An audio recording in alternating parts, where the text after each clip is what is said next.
doing well? You ready? I love it. And the what? I'm sure. Yeah. Oh. You don't do the side hug? Huh? You don't do the side hug? I do the side hug. Okay. All right. Now I'm with you. The world has changed, hasn't it? Yeah. It's weird out there.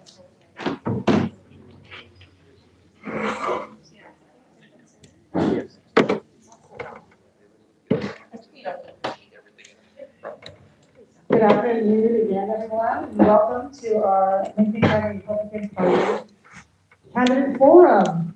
We're so excited to have many of our candidates here today to talk to you and to themselves on the platform.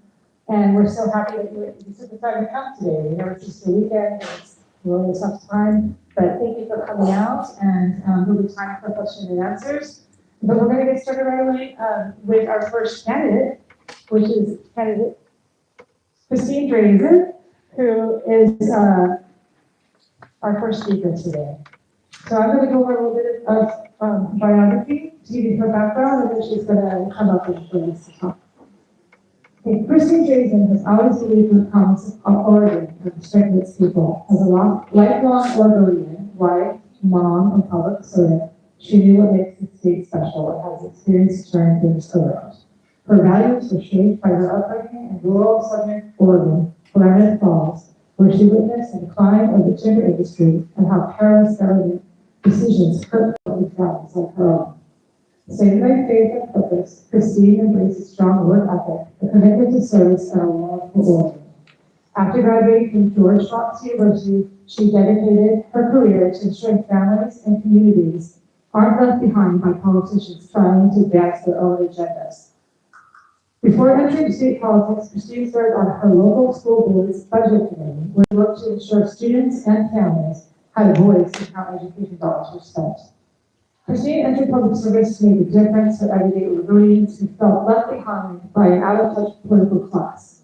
In 2018, she was elected to the Oregon House of Representatives and quickly rose to become House Republican leader, determined to hold lawmakers accountable and get Oregon back on track. In 2022, Christine took that determination and nearly defeated Tina Kotek in one of the most competitive governor races in Oregon's history. In 2024, Christine returned to the legislature with a renewed sense of purpose, empowering families, strengthening communities, and restoring accountability in state government. An experienced leader, Christine has built a reputation for standing up for entrenched power, challenging waste and mismanagement, and fighting for common sense solutions that make life more affordable, safer, and more hopeful for Oregon families. From leading the walkout to stop cap and trade to defending our Second Amendment rights from attacks from the far left, from pushing Kate Brown to reopen schools and end her COVID lockdowns, to fighting to protect women's sports and keeping men out of the girls' locker room. From her work to secure our elections to lead the charge against Tina's massive gas tax in the House, Christine is a proven fighter who will never give up on the state we love and doesn't run away when the fight gets tough. Christine Drazan's leadership is guided by her faith, her family, and an unshakable belief that Oregonians deserve better. Christine Drazan's leadership is battle-tested and unwavering in its commitment to reversing the failed policies of the past and unleashing a limitless opportunity for the people of Oregon. Thank you so much.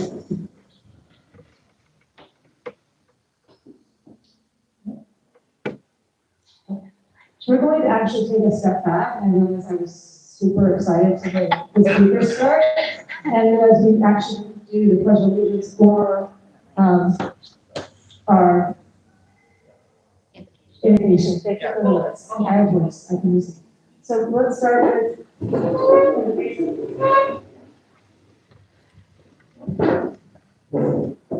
Dear Heavenly Father, we just thank you for this glorious, beautiful resurrection and Passover day here at the coast. Thank you for each person here. Take them safely back home, and maybe learn something today about these candidates, and so we can be good citizens and vote for who you would want, Lord. I just ask for a protection on the president, the Congress, the courts, federal, state, and local.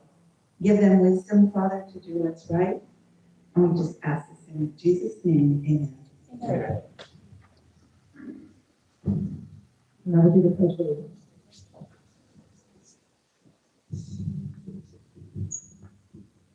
Pledge allegiance.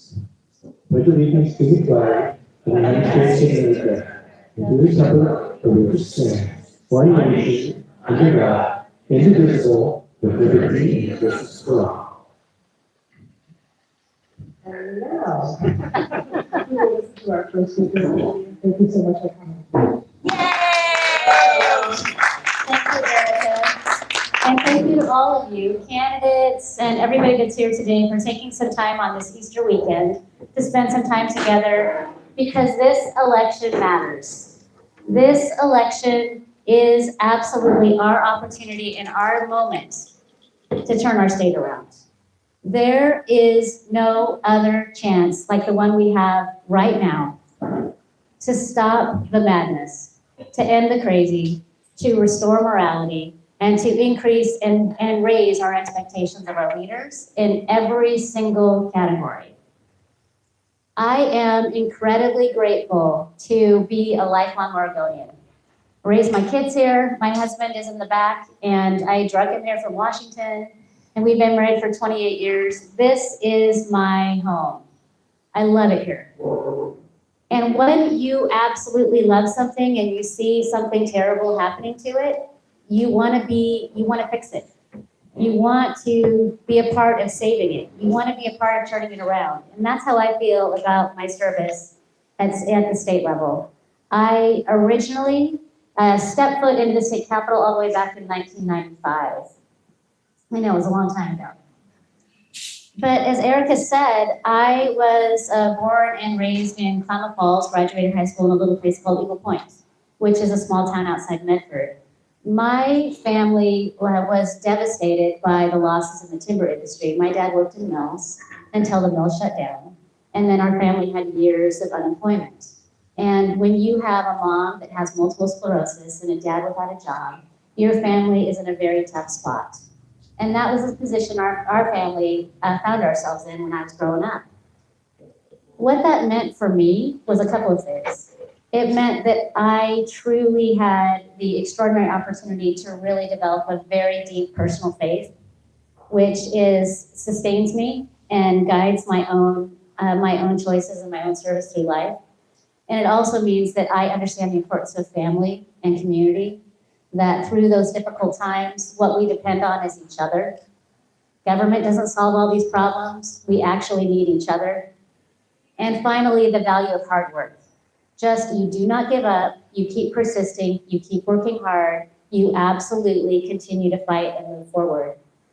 The last thing, though, really is that my family absolutely thought that extreme environmentalists and extreme politicians were the reason that our town was left. I was raised with a family that thought that all politicians pretty much suck. And when I got out of college, I was very curious. Was it true? Were politicians all on the take? Did they say what they had to say to get elected, get into office, and then leave everybody behind? Was it just about special interests, just about self-service, and more about the people? I wanted to know. And so out of college, I took my little tiny resume and I sprinkled it across the Capitol, all these newly elected Republicans, and I wanted to be a staff person in Salem to find out for myself, what is this about? And thankfully, I was offered a job in the House Majority Office. Republicans have majority control of the House and the Senate in those years. Yes, it is possible. Yes, it has been in my lifetime. And I had this chance to see behind closed doors what this is really about. I was chief of staff to the majority leader, chief of staff to the Speaker of the House. I was in budget negotiations. I was in policy negotiations. I led our agenda on behalf of our team. It meant that I got to see the good, the bad, and the ugly myself. And here's what I learned. So my curiosity was, are they all bad? Are they all a bunch of rotten apples? And what I found was some are, and some aren't.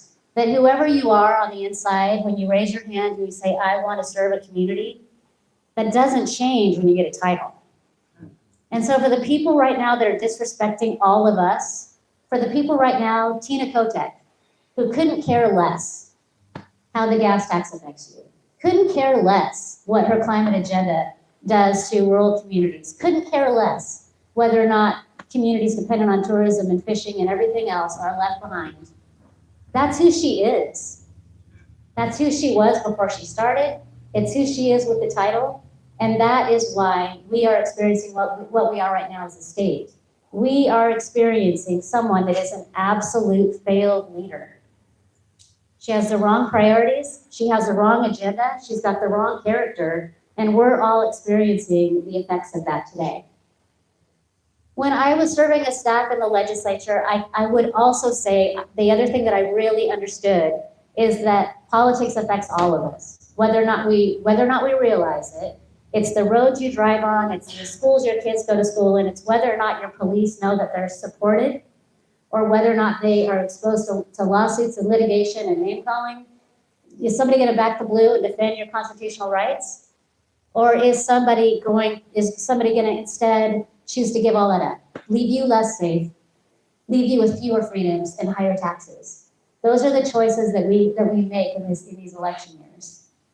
And working with Republicans, I absolutely recognize the extraordinary value that the voices that support limited government, freedom, lower taxes, support for families, support for law enforcement, support for our constitutional rights, that improves our quality of life. I just saw an article that said that Oregon is the most depressed state in the nation. Do you feel it? You feel it? Just a little? Yeah. We used to be proud Oregonians. We would go places and we would travel and we would say, I am from the beautiful state of Oregon. And we are still from the beautiful state of Oregon. But there's something about how oppressive it feels right now to live under single party control in Tina Kotek's Oregon that we know is broken and we feel it. Worst in the nation for fourth grade reading, second worst in the nation for eighth grade math. We have got too much politics in our classroom and frankly too many politics on our t-ball field. We've got to get politics out of the classroom and we need to keep boys out of girls' sports. Yes. These are not complicated concepts. But somehow common sense has left the building.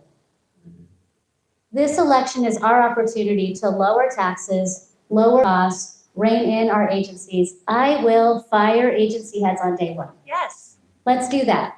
These are people that view our businesses and our local communities as the enemy, and they treat them like they can't be trusted and they're criminals. And our local businesses cannot bear the burden of that level of regulatory oppression any longer. What they want to do is they want to have thriving, growing small businesses, mid-sized businesses, big businesses. We need jobs. We need jobs. We need trade. We need jobs. We don't have a governor that supports that agenda. She's big talk in an election year, but for the last 4 years, we have seen our economy decline, decline, decline. We are in a manufacturing recession in our state. We have lost 25,000 jobs in 1 year between June of last year and July of this year. 25,000. 80% vacancy rates in downtown Portland. Homelessness has increased 35% in the 4 years since Tina Kotek has been governor, even though we spent billions and billions of dollars to address it. We have a lot. It's interesting. I was in Eastern Oregon yesterday, and my friend Representative Bosshart Davis was driving. And I love it when she drives. A road trip with a close friend is amazing. But we were talking and she took a wrong turn. So instead of heading east on 84, she headed west and we accidentally circled around in Portland. So we come up to this building and she said, oh, that's the first crane I've seen around town. You know, because that's a good sign. Somebody's building something. That's positive. And I said, oh, I think that's going to be affordable 30% AMI public housing. And she said, no, it's not. So we circled the block to get back on the highway. And what was it? Metro affordable housing. It was the only crane in town. Wow. And it was building a 3-story apartment complex on the east side of the river. That was it. Public tax dollars And public housing is the only move that's happening right now. What we need is housing that people can afford to buy because they want to pursue their first home, their second home. They want to live the American dream. And instead, we're planning for decline and we're planning for failure. We're building for it. We spent in 2019, I know I'm a ray of sunshine today. In 2019, we spent $18,000 per person living on our street. That's how much we spent on homelessness in 2019. Any guesses on what we spent in 2025? 29. Double that.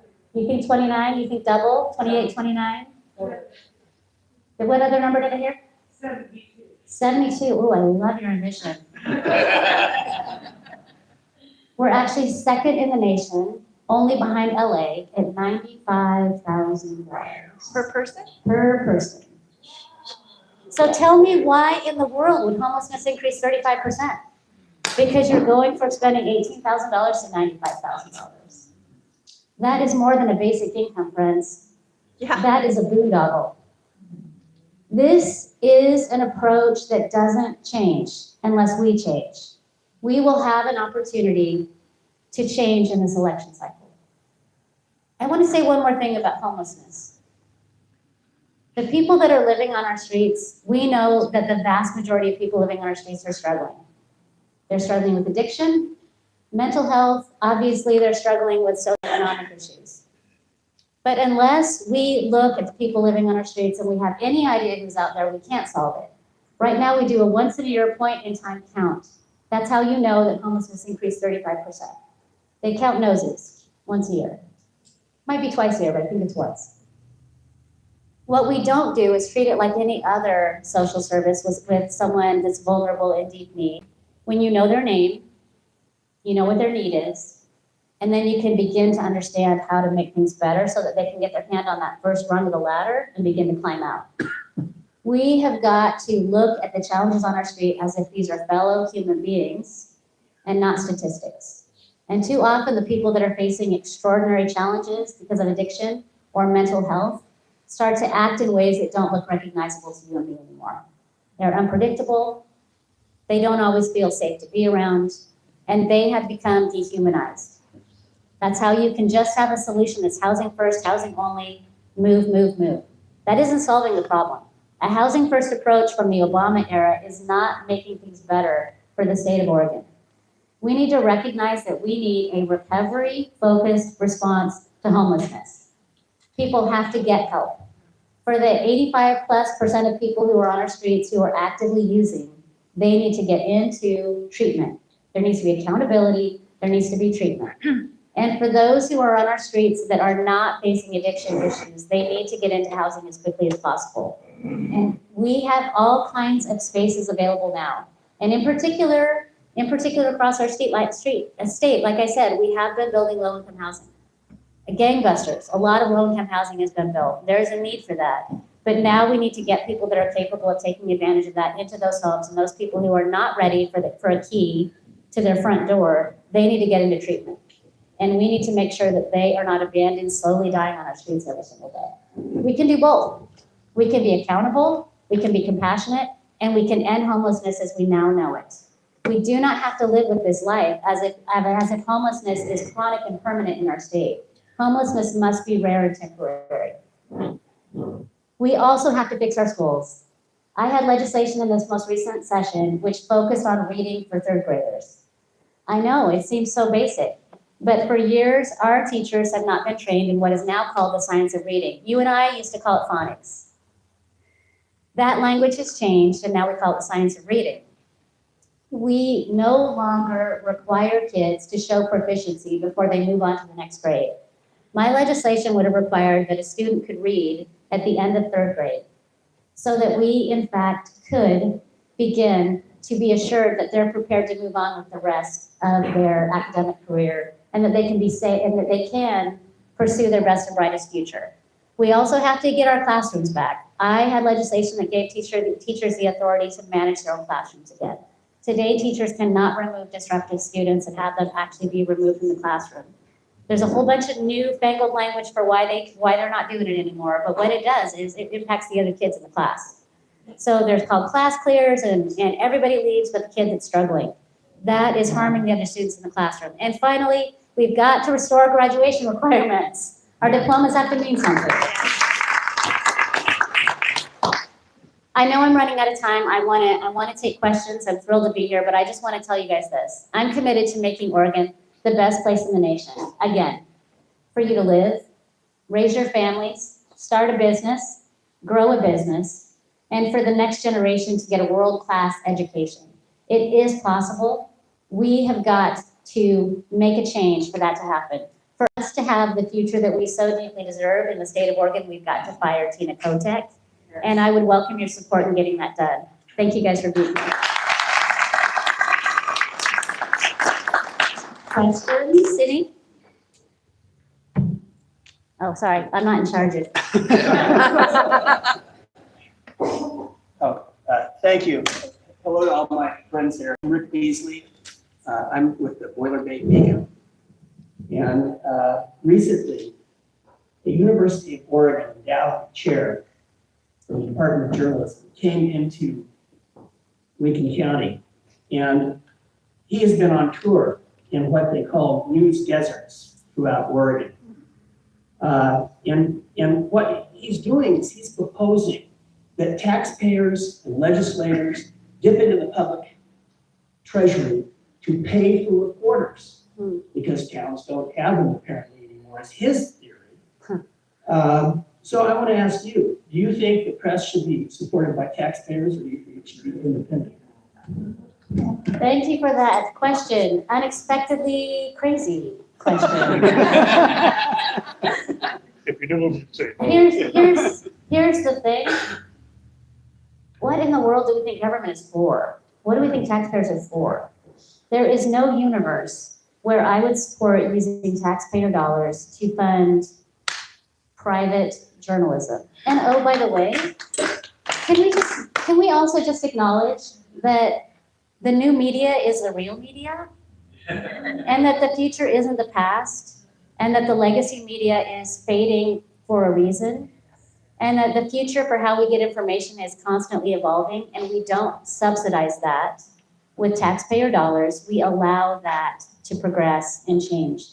It does mean right now, though, that people have got to be careful where they consume information. I hear for all the time, young people come up to me all the time and say, I don't know where to get information that I can trust anymore. And I say, go to the source. Go to the source. If you see something online that you aren't sure about, go to the source. So when it comes to legislative stuff in particular, I hope everybody here knows how to get to OLIS, right? It's the Oregon Legislative Information System. If you're curious about a bill, if you're curious about a vote, if you're curious about what these rascals are up to, it's publicly available information. Go to the source. And also pick up the phone. Oregon is a small state. You can reach all of us, any of us. I want to thank Senator Dick Anderson for being here today. I know he's not a candidate right now, but he's taking time on a Saturday to come hang out with us. And he is here. He's in your community. He's available. He wants to be available to you. And he, like many others across our state, will be the ones that will absolutely help clarify for you, help answer questions and be available to you so that you know what you can depend on. But no, there's no universe where taxpayer dollars should be spent on anything other than core functions of government. Can I just point on people? You're on it. You got it. Which one do you want first? Whoever you want. Your choice. Dealer's choice.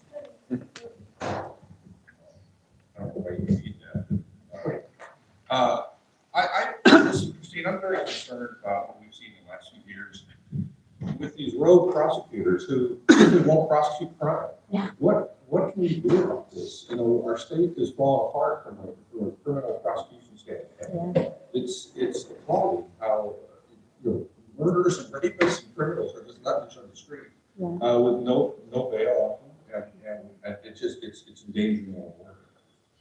It is absolutely endangering all of us. Our streets are less safe today because we don't have officers of the law that are doing their jobs. And so a couple of things are true structurally about these things. We need the Attorney General to actually do his job and oversee these DAs. I mean, the state just elected Dan Rayfield, and he said all kinds of stuff during that election. He hasn't done any of it. All he's been doing is joining with other Democrat and AGs across the nation and suing the federal administration. He does it every day. But he needs to be overseeing the DAs and ensuring that they actually are prosecuting these crimes. And also, we need to have an expectation of the people that are in elected office. Those are elected positions. That the people that we elect to those positions do their job and keep all of us safe. And there's a whole bunch of reasons right now why DAs are acting like the system is broken, and it's not. We have DAs that are releasing people saying that they don't have public defenders, therefore they can't prosecute, so they're just letting them go. That's a problem, and I don't want to get in the weeds with this, but we have this thing called a maximum allowable caseload. It's called the MAC in shorthand. And that is part of how they are rigging the system and make it look like there aren't enough public defenders, when there actually are enough public defenders. We've got more public defenders than we have people working in our district attorney's offices. And so I don't know how the math doesn't math there. So we have enough DAs and assistant DAs to be able to prosecute, and we have more public defenders, but somehow the people that have been accused of crime somehow can't get their day in court. Like the math doesn't math here. And it's because they have this fake cap that says that public defenders can only take a certain number of cases at a time, even if some of those cases aren't active, even if some of those cases are low level and some are high level. It is a racket. And it's another way for them to release people and not actually pursue these cases. Another thing that's happening right now is we had the U.S. Attorney's Office reached out to our Department of Corrections and let them know that there's about 300 people right now in Oregon that are undocumented that have crimes against them, that they would like to be able to return to their country of origin. They've committed crimes in Oregon, and the U.S. Attorney would like to be able to have detainers honored so that those folks can be returned to their country of origin. They've committed crimes, they've been convicted, all those things have already happened. And in this most recent letter, there are 30 specific cases that they outlined. And the cases would horrify and shock you. Sexual assault against someone under the age of 14, rape, abuse, like on and on and on and on. These are not low-level crimes. These are violent person-to-person crimes with very dangerous people that had 10 years or better prison sentences. The state refused to honor the detainer and release them into our Tri-County area instead. We have a broken system because we have leaders that aren't committed to keeping you safe. As governor, I will cooperate with authorities to ensure that Oregonians are safe. And as governor, I will absolutely use my bully pulpit, the budgets, whatever I've got to do to make sure that these DAs do their jobs.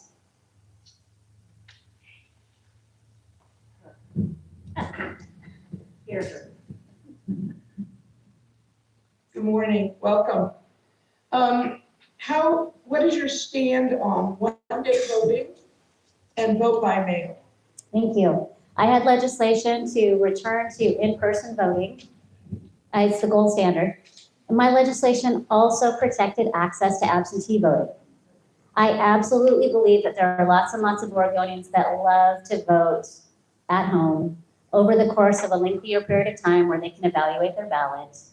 And that is something that lots of Oregonians love. And at the same time, we know our system has all kinds of problems. And so voting in person is the gold standard. I support that.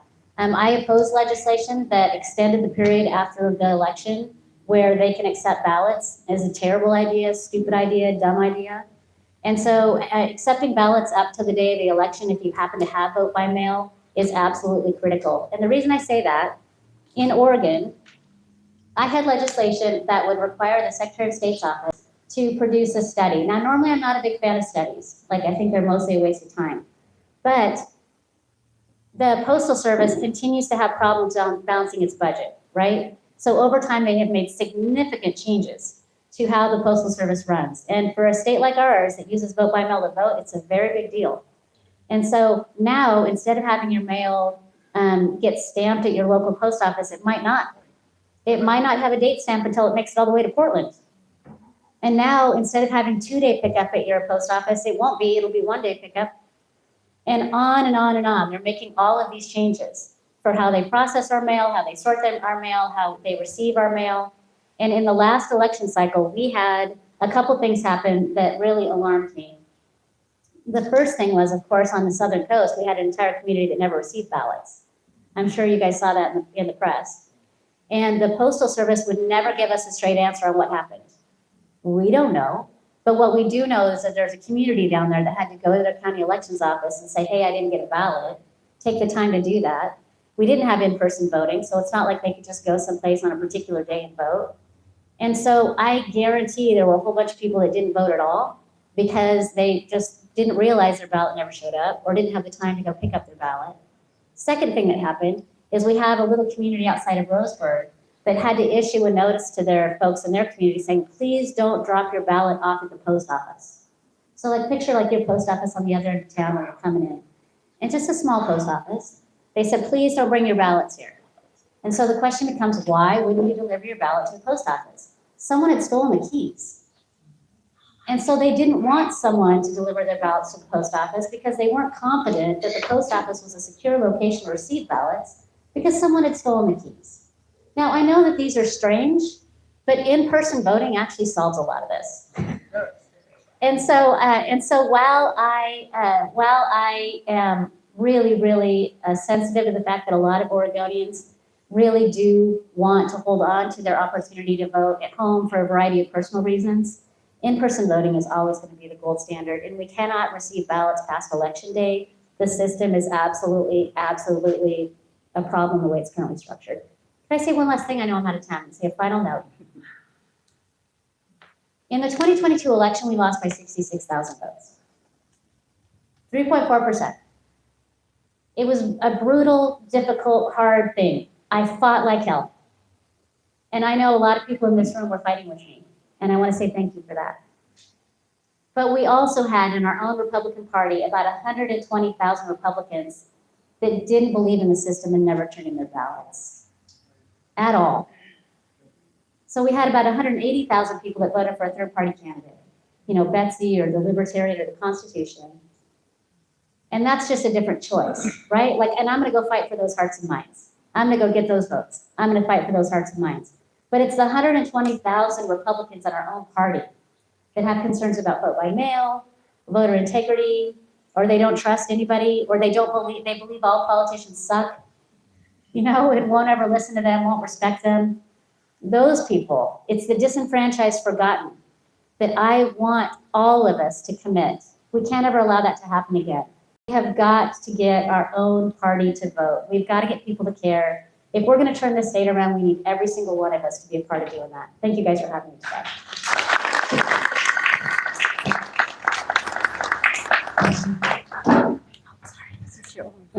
Thank you, Arthur. Thank you so much for spending your time. Thank you for coming today. And we hope you can stick around maybe after and people can have a chance to just ask more questions and talk with you. Next, we actually have three, Lincoln County Commissioner positions open. And we have some candidates here for that. And for this, each candidate is going to get 10 minutes to speak and then 5 minutes for questions. Okay, we'll use the whole time to talk. It's really up to you how you want to use that time. You can talk for 2 minutes and then just ask questions. It's up to you. But first, we're going to start today with Curtis Landers, who's up for commissioner. Curtis Landers.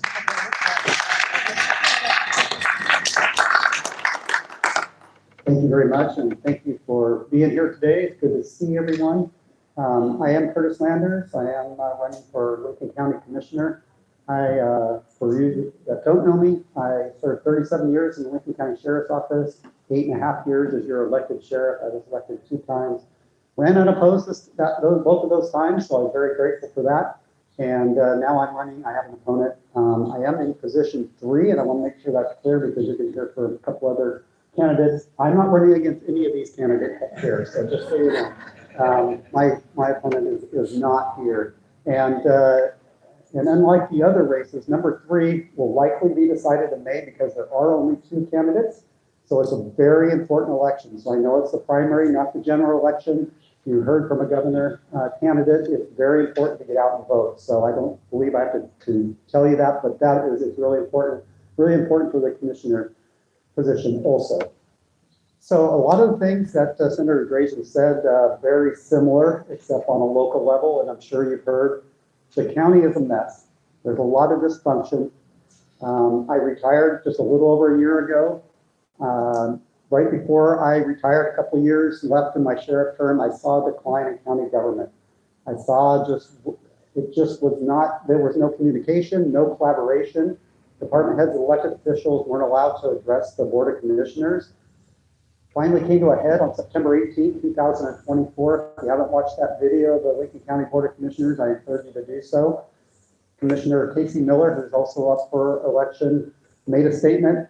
It wasn't orchestrated at all, but it was involving the deflection program that was passed by our legislators that I was very much a part of as far as how that was authored, working with our legislators to see that through. I was very passionate about that. It was going to help people. It was going to legalize, change from a legalized controlled substances, make it illegal again, and it was actually going to get people help.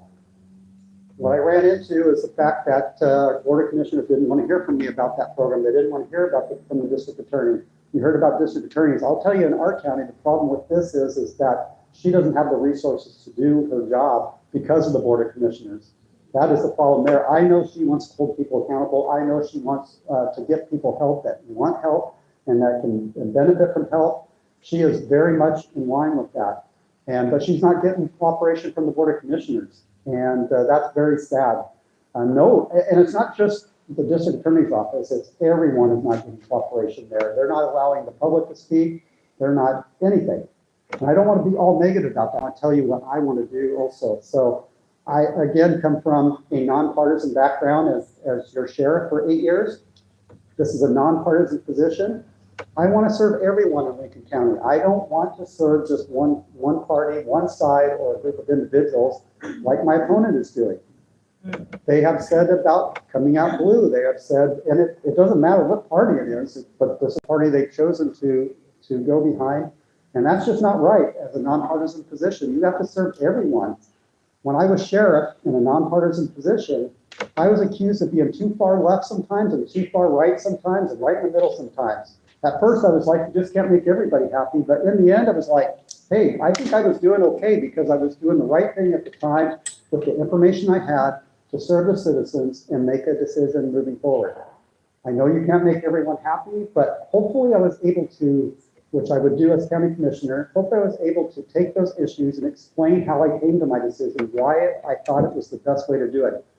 One of the best ways to do that, though, is to receive information from the public, to hear from the public, to hear from the department heads and elected officials so they have an opportunity to come up and address the Board of Commissioners. And when that's silenced, the commissioners can't make good informed decisions. And that is a problem. People have asked me, what are your priorities for Lincoln County? And Lincoln County, just like the state, has a lot of priorities. There's the housing, there's the homelessness, there's mental illness, drug addiction, a whole bunch of things. But what I've been saying my number one priority is to get rid of the dysfunction at the Board of Commissioners level so that we can actually accomplish some of these priorities moving forward. That's the number one thing that needs to happen right now is we need to get that dysfunction out as quickly as possible and really move forward, because without that, you're not going to address, just like the Board of Commissioners currently are not addressing anything. They're not moving forward on any topics that need to be addressed. And that is sad. The county's suffering.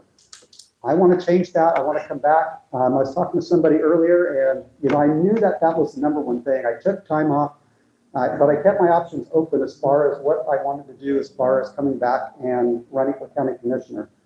And in the end, I kept seeing the decline go further and further. So I made the decision to jump in and do this, knowing that, number one, I thought, well, I'll just get in there, I'll fix the dysfunction.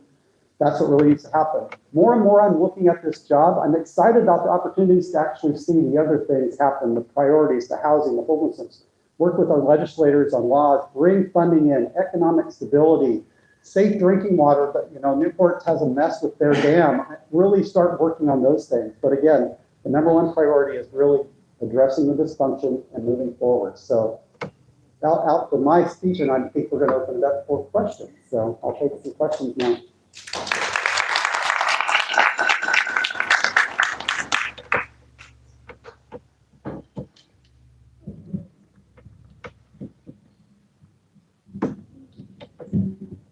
Hi, Chris.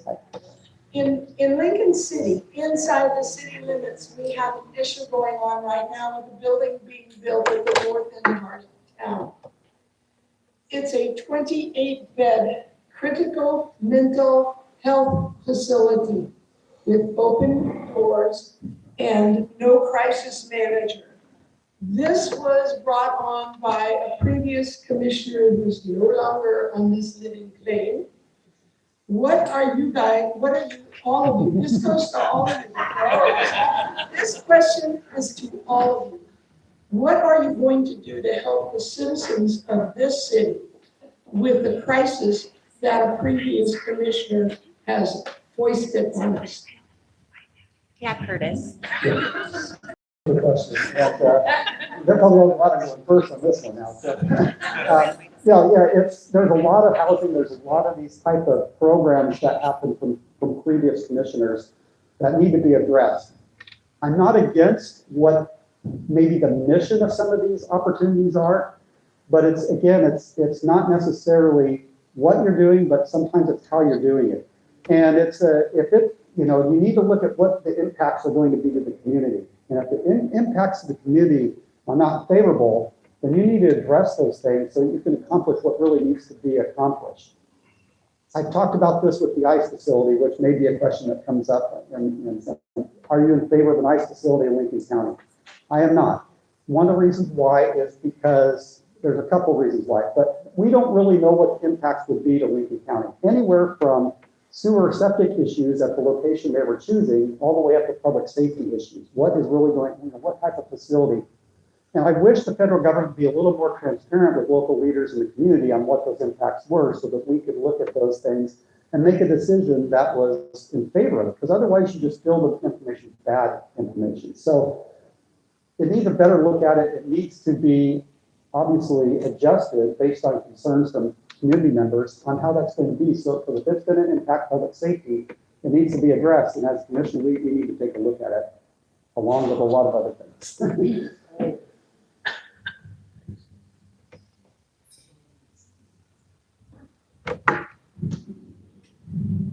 I addressed this last time there was a commissioner debate for us, and I'd like to bring it up again. How are you as a commissioner going to either support a rerouting or permanent repair to the road between Depot Bay and Newport? That is a tragedy and a shame and can't remain that way. So as a commissioner, obviously a state highway, a lot of different funding coming in for different levels. The best thing for county commissioner to do is be supportive of working with the state to help make that, work with our legislators to help get that funding to our community. Don Lindley, who was county commissioner for a long time, was one of the instrumental to get Highway 20 between Newport and Corvallis because of a lot of things. He couldn't address that locally with funding from the local level, but he could engage our legislators to make sure that that was a possibility to get that road in. And I think it really needs to be looked at because, again, it's that road we have now 229s cut off. What's going to happen with that road? I mean, our roads here are really a mess, and they really need to be looked at. And so that's really making those relationships with who you need to make those relationships with and getting your information out there. When I was sheriff, that was one of the things I did. I worked in Salem on a lot of different concepts to try to help Lincoln County. I will say that I did that knowing that the sheriff's office was in good hands and I wasn't neglecting anything here, unlike my opponent, what he's been doing in Salem when he keeps talking about that. But one thing sheriff's always said is relationships are primary, everything else is secondary. And with those relationships, you can make things happen. And that's what the commissioner needs to do on some things they don't have direct control over.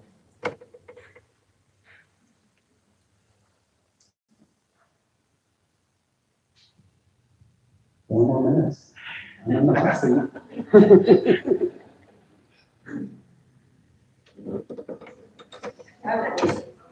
You have first questions, though. The county recently closed its business meetings to the public and eliminated public comment from the agenda. Do you agree with that? Absolutely not. Absolutely not. Public comment is one of the main reasons that you should be a commissioner. You're responsible to the people. You got to hear concerns from the people that voted you in, the people that pay the taxes in our community. Public comment absolutely needs to come back, and I want it to come back even better than it was. I wanted to make sure that people have an opportunity to speak and address the Board of Commissioners. You've heard comments probably on social media or elsewhere that, well, you can meet them up in a coffee shop, you can address them one-on-one anytime you want. Well, that's true, and that should be open. My door will always be open to the public as it was when I was sheriff. But those meetings is your one opportunity to address all three of the commissioners at the same time. I also think there shouldn't be this, if someone has a problem and they come there and they want it addressed, it shouldn't be that the commissioners aren't allowed to respond. Things can get resolved real easily by maybe saying, well, we can address that by this. And it could be something very simple that will not sit there and fester when they don't get an opportunity to speak, and you can address it real simple.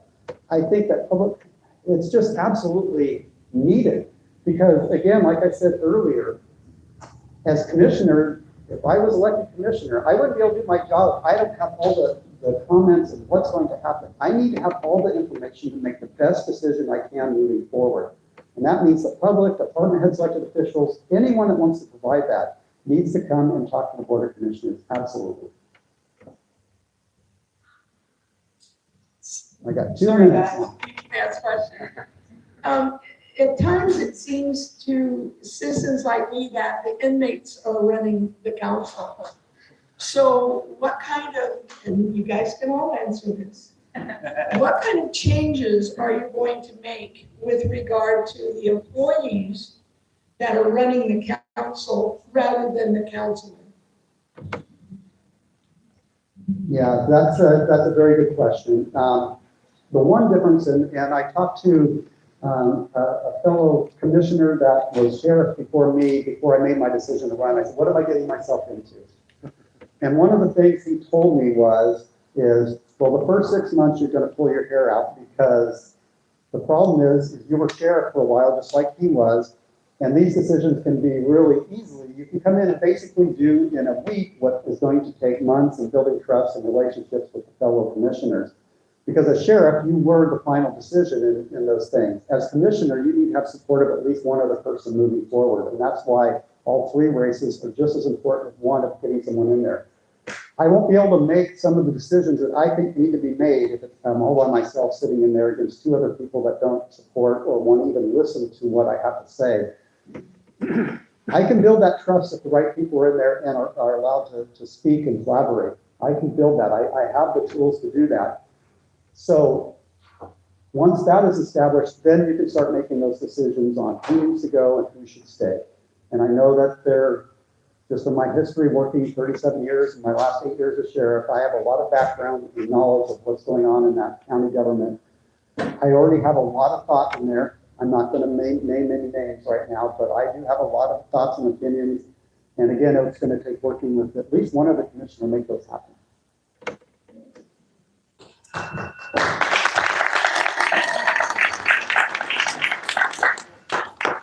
Thank you so much.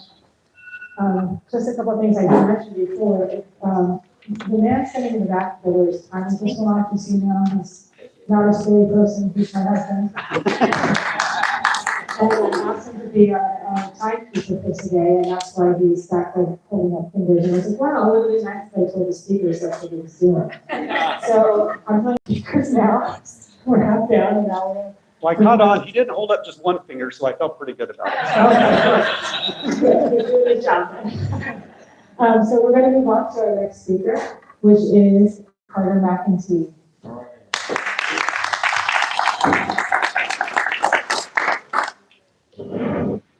Thank you.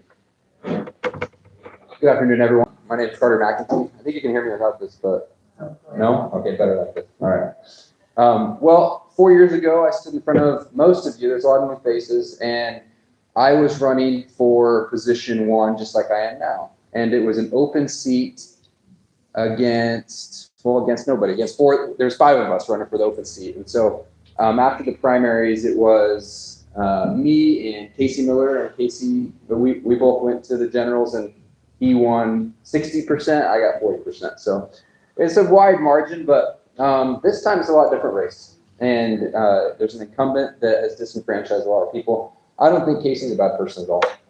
I actually think of the two of them right now that he's trying to cooperate and everything like that. But I think that there's a difference of wanting to serve and being a leader. And I've always strived to be a leader. For those of you that don't know me, just to go back to the beginning, I grew up in Newport. I went to Newport High School, just like my dad, just like my grandpa, and I'm not sure how much longer before that we were here, but we've been here at least 100 years. And my sister works at the Capitol. Both my sisters work at the Capitol. One is a chief of staff for Bobby Levy, the Republican representative out in the LeGrand area. You can correct me. And then my other sister, McIntee, is also a chief of staff for another one of the representatives. So I'm the opposite of a politician. And you'll be able to tell that from the way I'm speaking to you, and my skill in public speaking is not there at all. But I was 26 years old 4 years ago when I tried to run. I was full of energy and ideas, and I still am, but I am a little bit more mature now. Differences from last time, I have a little baby boy, which doesn't seem like a big difference, but to me, I felt a big change in my life. And I don't know about 100% of the problems and issues going on, but I know that I am capable, and I know that I'm intelligent. I got my business administration bachelor's in Hawaii, came back to Salem, to Willamette University, and got my MBA, graduated top 5 in my class, came back to my family business, Moe's. There was an opening up in the office and be the general manager. And so, well, step back another minute. Before that, I started Hook and Slice in Salishan. I don't know if any of you have been to that restaurant inside of the Crow Shop. But I started that. We ran that for a couple years, and then sold that because I had to go to Newport and be part of the family business. And so my mind is very much business focused, and I see the struggles of business owners, and I see the struggles of everyday employees, and I see how to run a payroll, I see how to run a budget. And it seems to me like the most important thing commissioners do is take care of the taxpayers' money and budget. And I love to budget. Just ask my wife. So that's very exciting to me. I think it can be done a lot better. I agree with Sheriff Landers. Can you be called a sheriff all the way through? People have. I agree with Sheriff Landers that the DA's the resources required to do her job, because it's just kind of ridiculous what you see around town and the lack of prosecution. And I'd like her to have her resources, and just like the DA before her, who supported me in the last election. But yeah, there's a lot that needs to be changed. I'm happy to answer all your questions. I'm happy to be here. I'm very appreciative of you guys all supporting me last time. I know there's also new faces. I'm happy to meet you. And I'm excited to be running again. This is a friendly competition between me and Nicole. I just met Nicole. She's great. But I told her we just met, so I don't know her in person, but He's okay in my book. But she's very nice. She's very nice, and we said whoever gets past primaries, if one of us gets past primaries, we'll throw the support behind the other one. So friendly competition between us. I don't have anything against Casey. I just think that I could be a better leader than him, and you can post it. I don't care. Anyway, I'm ready for questions. If you have any questions, I left out a lot, but any background questions, any government, whatever. I see these 1 through 5 questions here. To fill out and return later. Oh, is this to fill out and return later? I did that before, but anyway, any questions? What exactly is wrong with the way the budget's being handled now? Well, the main thing that there's 2 things that stand out to me. The county administrator, which is an empty position, but they're trying to fill it. A lot of that job, I feel like, was the county commissioner's job. And if we want a county administrator, that's great, but I think the county commissioner's salaries need to drop if that's the case. And I don't know if you guys agree with me, it's okay, but yeah, it didn't used to be like this. And the DA needs the resources. And I think going into, I can't see the budget in front of me, and I haven't looked through the whole thing, but you can see where things are being spent, just like this county commissioner's project that you were talking about over here. And so things like that need to be looked at and evaluated. Rick? Yes, sir. Thank you. Thanks for being here. To everybody, thank you. Some people have this concentration of power in Newport. 3 county commissioners, all from Newport or that region. No representation from the north end, south end, Toledo, Siletz, and so on. Also, we have a situation where we have 3 county commissioners making each $100,000 a year. And it's more, and I think it tends to be more about that. That's just my personal point about the money in politics. Would you support a change to the county's charter or lack of charter that would create zone positions and then take the money, and what's your thought about taking the money out so that they would serve, just like I did on the city council, work your butt off for nothing, and that's the way you do it. What do you think about that? I've actually always liked the idea of the zone positions. I like the idea of the different, as long as it was like equal in population and stuff. I don't know how you separate it, or it'd be tough because there is so much concentrated population in Lincoln City and Newport.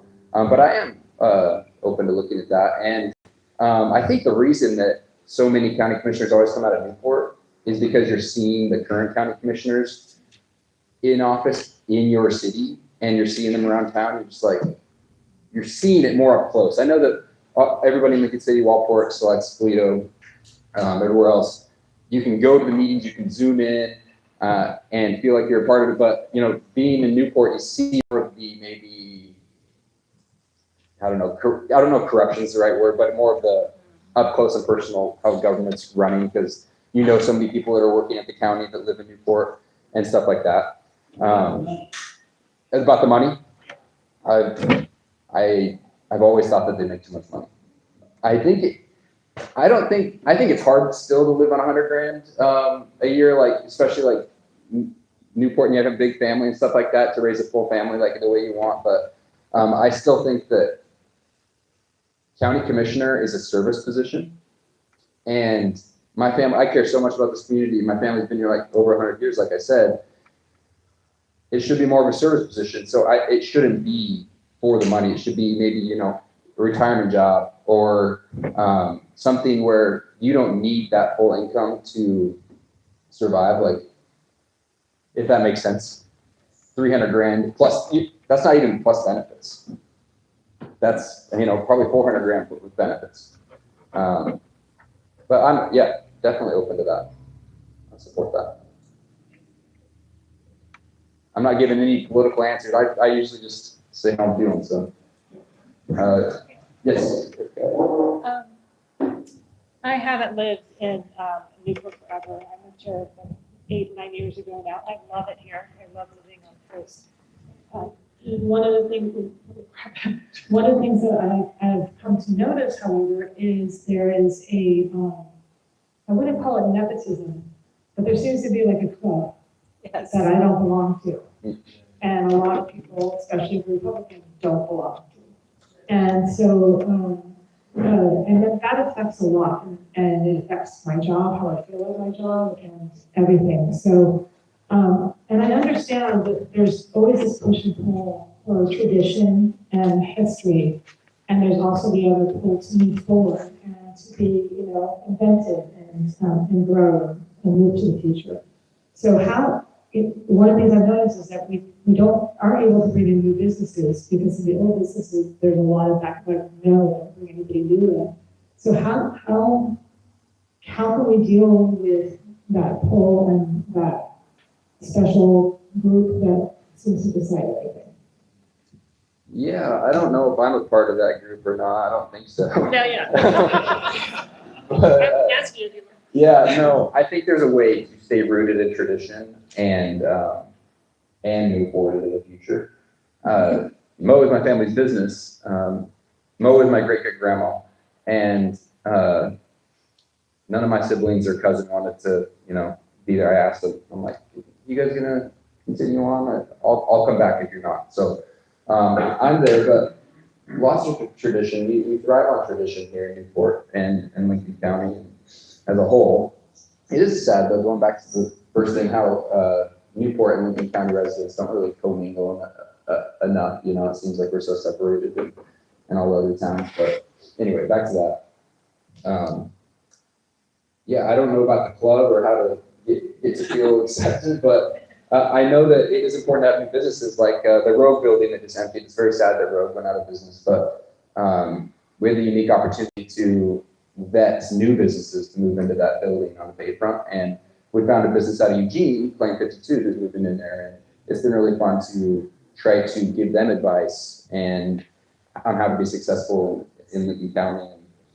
And that's a new business.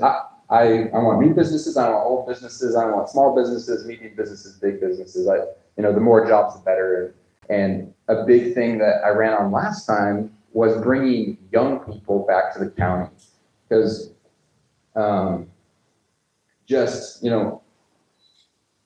it's hard to modernize things without the younger ideas. And I feel like with me on the commission, it would give a little bit of a spark, some new ideas and innovation. And those words can be scary sometimes, but I don't mean any innovation in a bad way.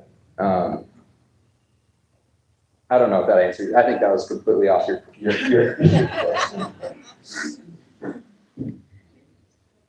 One of you. You have time?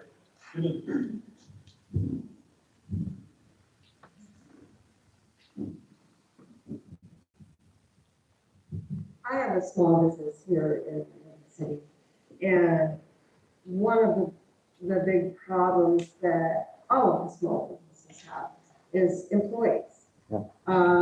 With Otis burning down, and that used to be where a lot of our workers lived, older housing, cheaper rents. Yeah. Now all the housing that's back over there, of course, is brand new, and it's more expensive. And we were told that these new apartments that were going in, so much of the percentage was gonna be lower income, it would bring in employees, and that is not what has happened. A lot of people have moved in that are on assistance and from the valley, and those are our employees. Right. Do you have any ideas about how can we find new employees? I mean, it just seems like all of our businesses keep recycling the same employees and not necessarily the good employees. That's right. And it's a huge, huge problem for all of us. Yeah. I don't know how much of a problem it is in Newport, it's so much larger, Oh yeah. but I know It's the same. It's the same. Yeah, there's a big difference between low-income housing and employee housing. And I think we need more employee housing. Yes. Even if the low-income housing needs to be converted in some way, or if we need to build more employee housing, I don't know.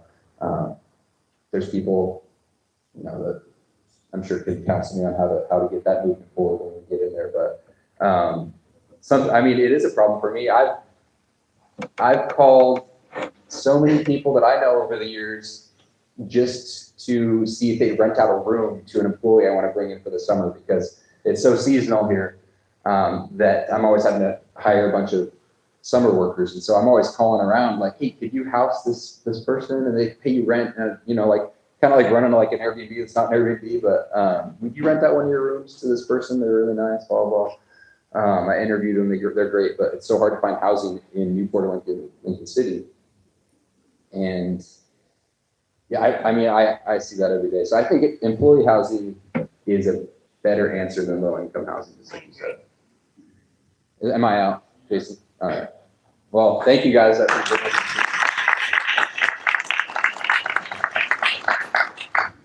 Thanks so much, Carter. Thank you. Thanks for coming to being here. This is the old one. Oh, yeah, I just put that up there. That's the one I got. Okay. Okay. There we go. So actually, I'm saying we're gonna move out of the steamings now. I don't know if you noticed, we got the steaming. We had for this in Carter. So we're done with the steamings. And now we're gonna move on to our next speaker, which would be Nicole Mooney.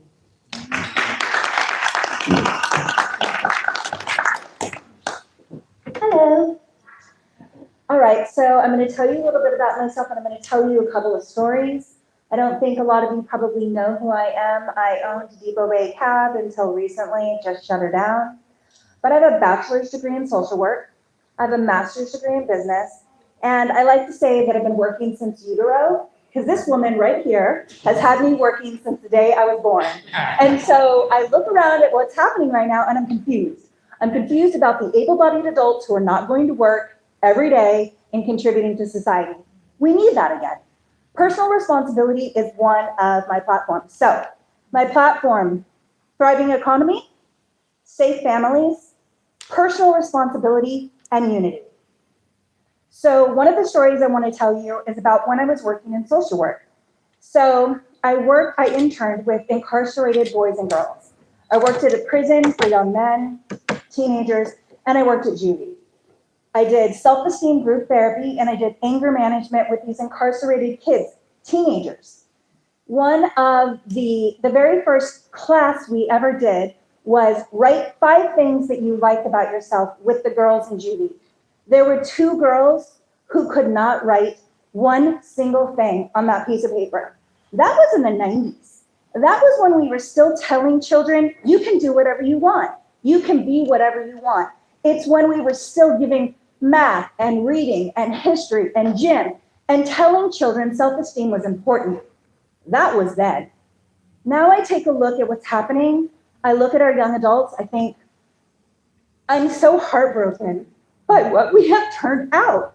We have depressed children. We have angry children. We have lost children.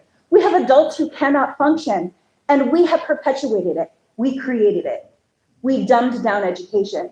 We took away math and writing requirements for graduation, and we told children, you're not the same. That person over there, they're privileged. That person over there, they're a problem. You're worse, you didn't have enough money, you don't come from a good family, and therefore, we need to dumb things down for you. No, thank you. When you come from a hard background, you need to be challenged. You need more, you need to level up. We don't reduce requirements for children because they're people of color. Absolutely not. We raise the standards and we expect more from them, because look at Ben Carson. Ben Carson came from nothing, a single mother. And she said, you will learn, you will study, you will do your homework, and you will be great. And he was. We have to start telling children that they have to be great again, and they have all the tools they need to do it. That's number 1. Number 2 is my father was in the military. When I was 2, my mom took me to the commissary. She's gonna die. She took me to the commissary, and there was a black man in uniform. The same uniform my father wore. I ran up to that man screaming, "Daddy, Daddy." I believed that was my father. My poor mom was like, "Sir, I'm so sorry." And he was like, "Lady, I don't know you." But the truth of the matter is that too, I didn't see it. Why would I?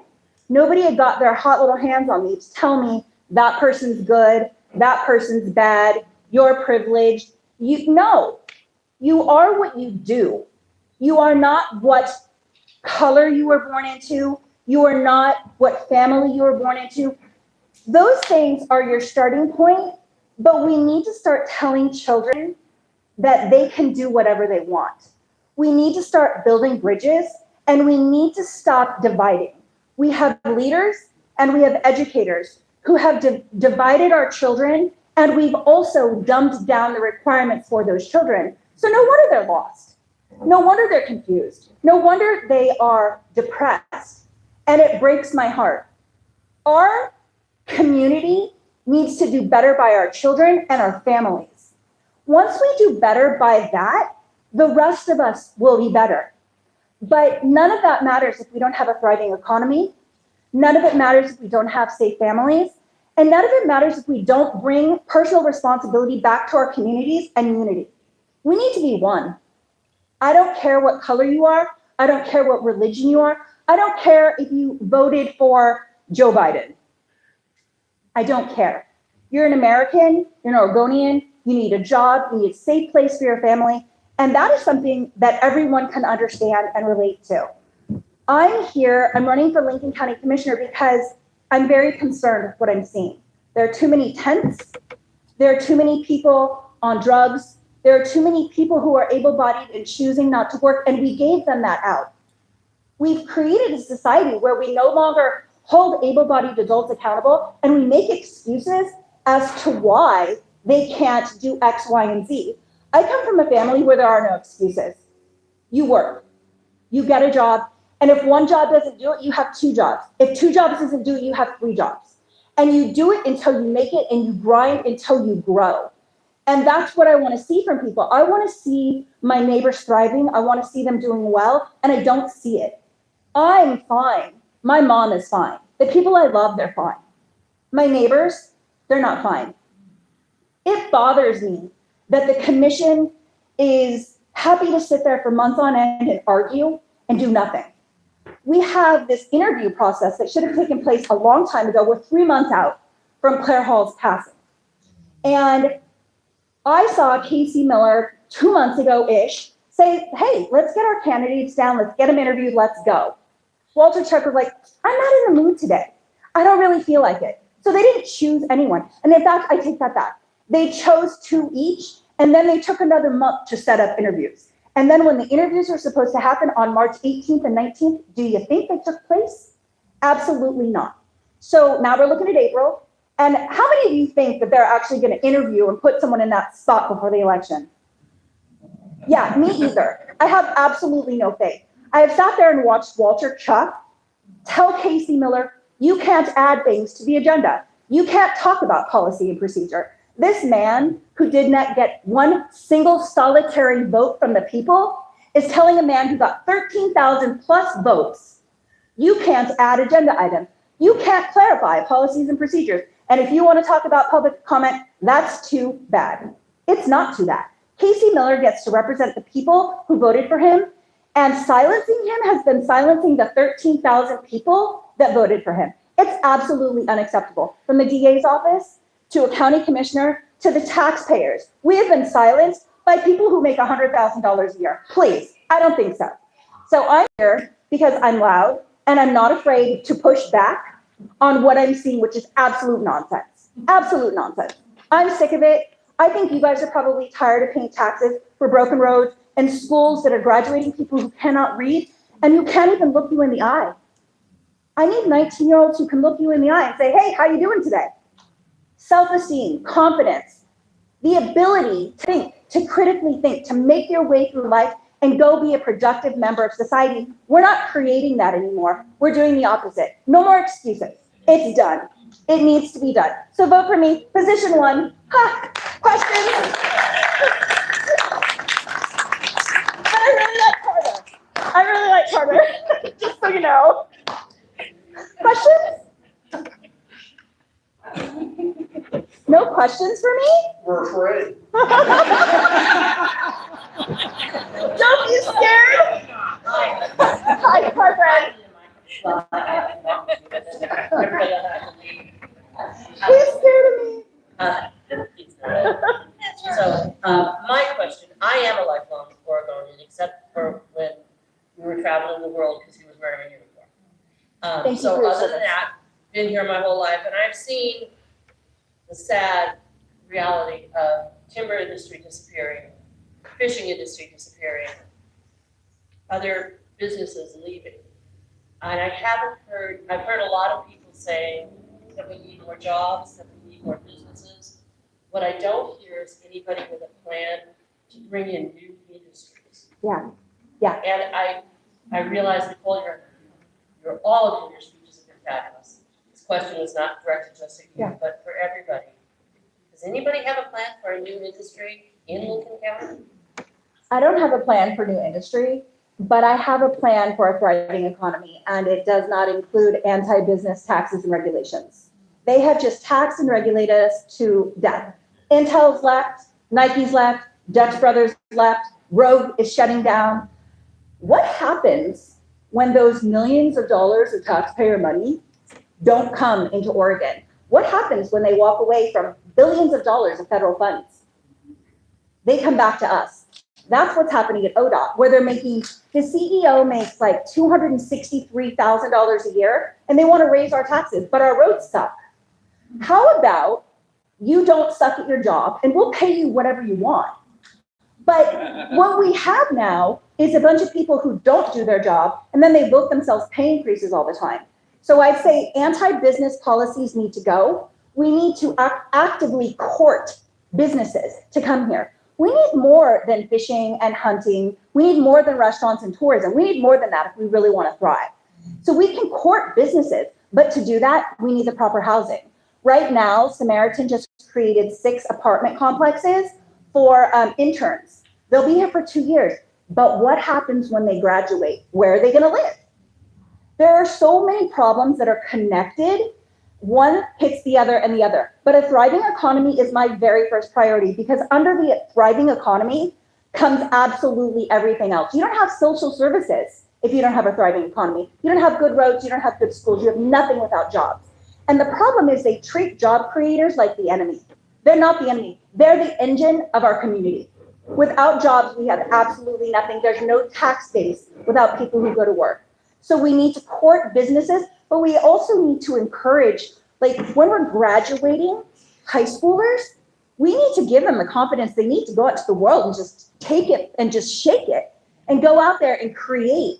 But we're not doing that. We're not creating go-getters. We're creating, in large part, entitled, depressed, angry young adults. That's not who I want serving me my coffee. Like, look at me and say good morning. Like, look me in the eye, it's gonna be okay. But the confidence has left the community. And without that, I'm afraid we're in big trouble. So that's my number one, but we have to work with the city and we have to work with the state and the federal government, because we're the liaison between all these other tax bases. And if we're gonna keep taxing people to death, there's nothing we can do to stimulate the economy. So the first thing we have to do is we have to be friendly to business creators, job creators. Yes, sir. You said you want to make people personally accountable? Yes. Well, I think we need to start teaching the right things. Well, right now, we're saying you don't have to know math or English to graduate. So let's start in schools, where you have to actually achieve something to graduate. You have to achieve something to go to the next grade. What's that? That's a long ways off. Yeah, but it has to start somewhere. And we can't just accept the broken. So we can start there, but as a community, I feel like we're not united. We're so divided, we're so busy fighting each other that we can't do anything positive. I mean, right now, unity is one of my platforms, but right now, the left and the right are so at each other, we can't agree on anything. Right now at the commission, literally nothing is getting done because all they do is fight. And it's a nonpartisan position. Am I up? It's a nonpartisan position, but it's not. And we need to stop pretending that it is, because they're shutting, like, I'm conservative, obviously, but they're shutting conservatives out. And if you're conservative, they automatically want to defame you. We have to get away from defaming one another for not agreeing. If I don't agree with you, I don't think you're a terrible human being, and I would like the same respect in return. I think the baseline is the Bill of Rights. I think we need to go back to the beginning. I think the bureaucrats have lost their minds. There's way too much paperwork. Let's scrap a bunch of it and start over. I'm down to scrap it all and reboot 100%, because I don't like, they have tied us up with so many rules and regulations and policies and procedures that it's impossible to get anything done. So first we need a united commission, and then we need a united community. It has to start somewhere.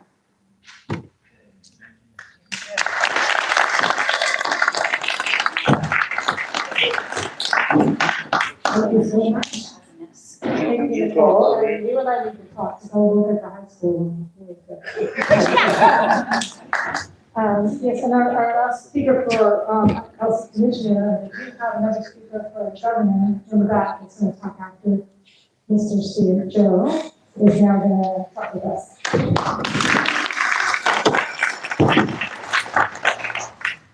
Thank you. Joe Steer, running for Lincoln County Commissioner, position 2. I, along with, I think Mr. Landers was the first one of us to put it in writing, believe our current commission is non-functioning. It's an embarrassing non-functioning. So, a little history, I was pretty well raised in this county. My dad, the same thing. My grandfather came here as part of what they called the Spruce Division in this part of Oregon. And he wanted to be kind of a pioneer, so he stayed. Then we're still here. So anyway, I want to start with a little history on the county and why, in some ways, I believe we're at the point we are. In the late 60s, we went from a county judge and 2 commissioners to 3 commissioners. At that time, those commissioners each took about 1/3 of the county departments as their administrative oversight for. You knew which commissioner to go to if you had an issue with one of those departments. And that's the way it was. In 1986, we hired Wayne Belmont to be county counsel. And things kind of started deteriorating a little bit then. I don't blame Wayne. I think what happened is he maybe had some commissioners that were not doing their duty as diligently as he believed they should, and he kind of started assuming some of those responsibilities. My mother first mentioned this to me, I was off fishing then, but when she had gone to a commissioner, and that commissioner had no idea that they were supposed to be over the road department. So that was kind of that. And then I got into a little bit of it in, I think it was 94, when I was one of the leads on trying to get a forest patrol deputy for the industrial timberlands in the county. And none of the commissioners would step up. Mr. Lindley finally did step up. We had a real nice lieutenant deputy, Mr. Stallard. And then actually Terry Thompson, who was a legislator at the time, kind of came in. So we got that program through. Happy about that. Mr. Belmont was wishy-washy on it, I'll say, but he did support it once we got going. So anyway, Mr. Belmont retired. And I believe he was basically the county administrator. We'd gotten to the point where the commissioner really did not know what their old duties were. And also when he retired, and this would have been in 21, they came out with a ordinance number 517, and that was the one where they officially delegated all the responsibility to a county administrator. And that administrator was hired, worked for a while, then didn't work for a while, and now they kind of don't know what to do. And that's where we're at. So if I'm elected, one of the first things I would do would be to pull that ordinance out, review it, maybe suspend it, definitely make some amendments to it. But that's where I would start. I believe that taking 1/3 of the county departments under each commissioner is the way to go. And that commissioner needs to know who the leader of that department is. If you're looking at public works, there's a lot of sub-departments. They need to know at least the leaders of those sub-departments. They need to know the budget. They need to know what those departments are actually doing. And they need to know how those departments serve the residents of the county. So that's my take on that. So, I need cheat sheet here. So that was about it for what I think. A little history of me. Like I said, I grew up here, went to Taft. They let me graduate, went to OSU, got a BS in actually engineering tech because I was 14 hours short of an engineering degree, and I just said, I'm out of here. So, and then I kind of went fishing for a few years and fished in the winters, logged in summers, did some construction, then got a job with a private timber company and spent 34 years as a forester manager within. So that's a little bit for me. Can you hear me?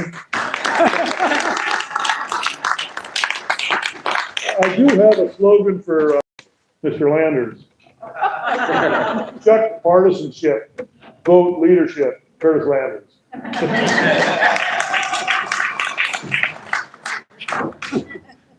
Didn't know where you're going with that. Oh. I can't even spell your name yet.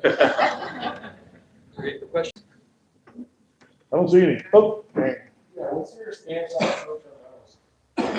That is a really tough one for me because I am a huge advocate of private property rights. But I also see the issues that have come up with these short-term rentals.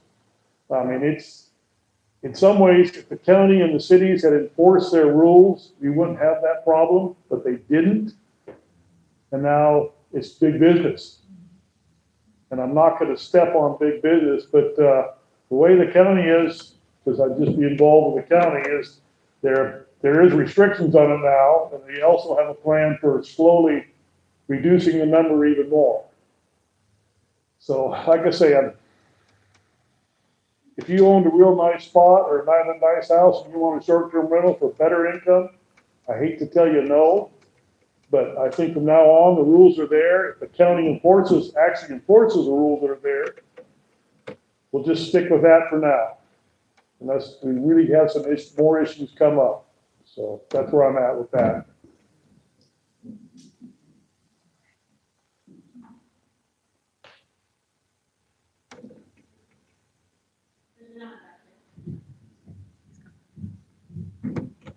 I just want to say that I really appreciate your history lesson for us today and your view on the county's organization. I'm wondering if what you're thinking about in terms of personnel of the county at the moment and what the commission's role is in making adjustments. I have had numerous calls from people that are not happy with some of the county employees. And I've had numerous calls from some county employees that have good ideas too. I personally don't know any, well, I know quite a few of them. I'd say the most calls I've got is on the planning department.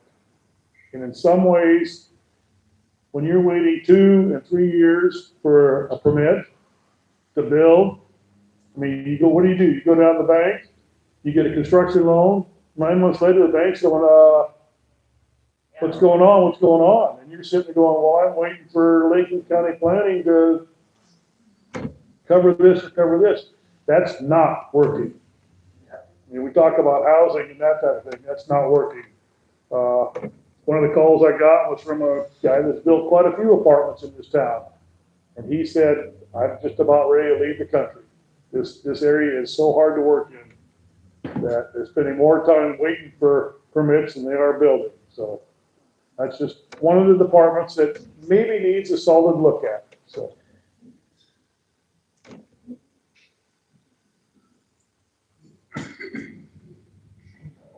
I probably don't need this. In this city, and in Newport and in Depot Bay, we have to rely on tourism. Our town looks shabby. Our town looks shabby. And every time money, the county or the city needs money for stuff, they come to the people and they come to the business owners of this city. How can you correct that? We need to look better. They need to be able to turn a profit to stay in business. And we need to look good for the tourists. How can you change that, Joe? Well, it's kind of been that way my whole life. You know, you come into town, used to be you come into town in the winter, it was just all boarded up buildings. And then come spring break, some of them would start opening up and then more of them. And then in the summer they'd be open. But, Lincoln City actually with the new sidewalks, actually there are sidewalks, it's looking better than it used to in my opinion. But the other thing is Mr. Anderson still here, Senator Anderson? But the other thing was, in the state legislature was looking at the room tax and maybe defining the change there on the percentage that went to advertising versus infrastructure. And I would be kind of an advocate of taking away some of that advertising and putting it into infrastructure. And I think that would benefit the businesses that are collecting those taxes too. So, but that's an argument you have to make with the owners of those businesses to say, hey, you know, I really think that this would help your business as much as or more than advertising, and take it from there. So that would just be one solution. I don't have a whole lot on how to beautify things because a lot of it's private. So you gotta, you know, the business has got to make money to make that change. Some of these economic improvement zones goes both ways. You know, some folks really don't want to pay that extra tax, and some do. So that's the only two solutions really that I see with my limited knowledge.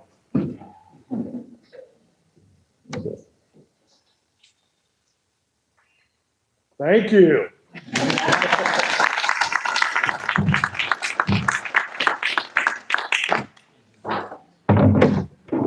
Thank you so much, Joe. We have one more speaker today, and I actually have somewhere under here information about you. I'm glad. Everyone. Gives me more time to talk. Thank you, everyone. Thank you for coming here today and speaking with us. We get to know you, and thank you again, everyone, for being here. I'd like to introduce Danielle Bethel. She is a fifth-generation Oregonian, mom, granny, small business owner, a two-term county commissioner, and former school board member. We can talk to you. Well, I'm going to talk to all of you about every question you asked. And all of you too. She and her husband co-own Bethel Plumbing, a family-run business rooted in Marion County. Danielle feels the impact of rising costs, overregulation, and broken systems because, like you, she's living it. And she's never backed down from the fight.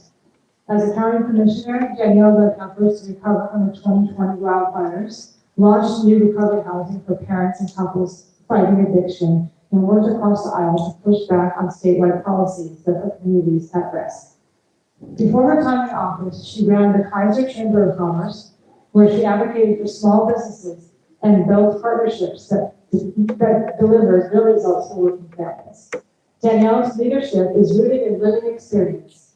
Raised by a single mom who battled mental health challenges, she moved constantly, attending 6 elementary schools in 4 Oregon towns, 2 middle schools, and finally graduating from the K High School. Stability wasn't guaranteed, but community was. Teachers, coaches, and the parents and friends stepped in, and Danielle learned early that pitching in and showing up could change everything.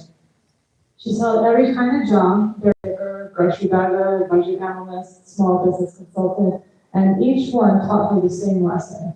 Relationships and hard work solve problems better than regulations alone. That hands-on, roll-up-your-sleeves approach is exactly what she's taken into county government and why she refuses to shy away from tough conversations about poverty, addiction, and homelessness.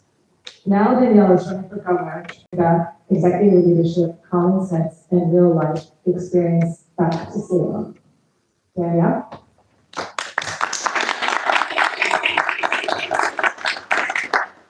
Perfect.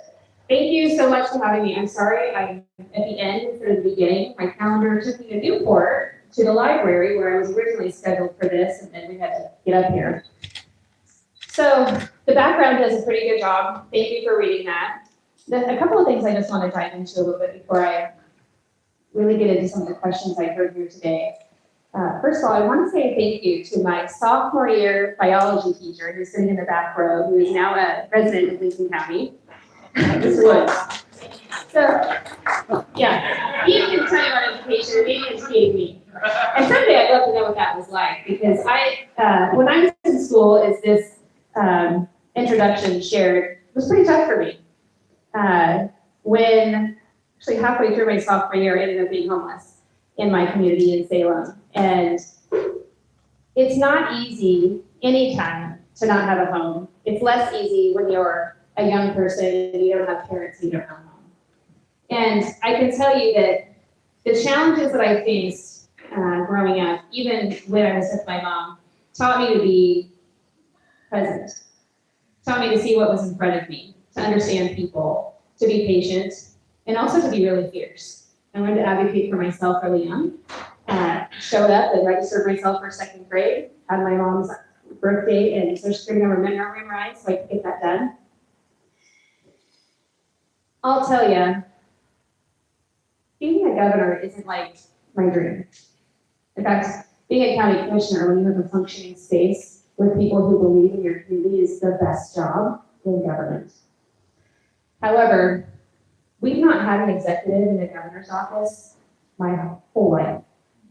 We've had legislators and business owners, and some of those business owners did a pretty good job. They continue to do a good job.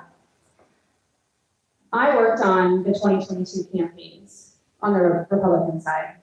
I got to see across the state what Oregonians wanted, and I also got to see why Oregonians didn't show up for their candidate in November of 2022 and why we lost that race.